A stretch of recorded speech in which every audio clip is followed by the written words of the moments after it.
ఒక భక్తుడు మాట్లాడుతూ మంచి మాట అన్నాడు, అసలు ఈ ప్రపంచంలో నెంబర్ 1 మూర్ఖుడు అని ఎవరిని అనాలి అని అంటే, ఏ రోజైతే మనిషి తన మరణాన్ని గురించి ఆలోచించటం మర్చిపోతాడో ఆడికంటే మూర్ఖుడు మరొకరు లేడు. అంటే నిజంగా మరణం అనేది ఒకటి ఉంది అని, ఆ మరణం అనేది నాకు ఎప్పుడైనా రావచ్చు అని ప్రతిరోజు తన మరణాన్ని గురించి ఆలోచిస్తూ నిద్రలోనికి వెళ్ళిపోయేటువంటి వ్యక్తి ఎవరైతే ఉన్నారో అతను బుద్ధిమంతుడు. అలా ఆలోచించిన వాడు మూర్ఖుడు.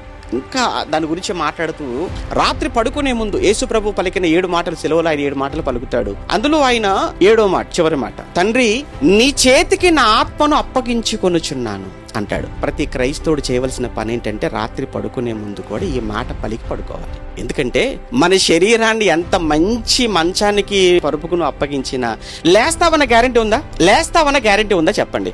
ఏం పడుకున్న వాళ్ళు పడుకున్నట్టుగా ఎంతమంది పోలేదు? నీ కాలగతులు ఎవరి వశంలో ఉన్నాయి? దేవుని వశంలో ఉన్నాయి. అందుకే పడుకునే ముందు చేయాల్సిన పని ఏంటంటే, తండ్రి ఈ దేహాన్ని అయితే మంచానికి అప్పచెప్తున్నాను, కానీ ఆత్మను మాత్రం మీకు అప్పచెప్తున్నాను. మీరు ఉంచితే ఈ దేహములో లేస్తాను, లేదు నరులారా తిరిగి వచ్చేయనంటే ఈ దేహాన్ని ఇక్కడే విడిచిపెడతాను, ఆత్మగా తిరిగి వచ్చేస్తాను. ఇది ప్రతి క్రైస్తవుడు రాత్రి పడుకునే ముందు చెప్పాల్సిన మాట దేవుడితో.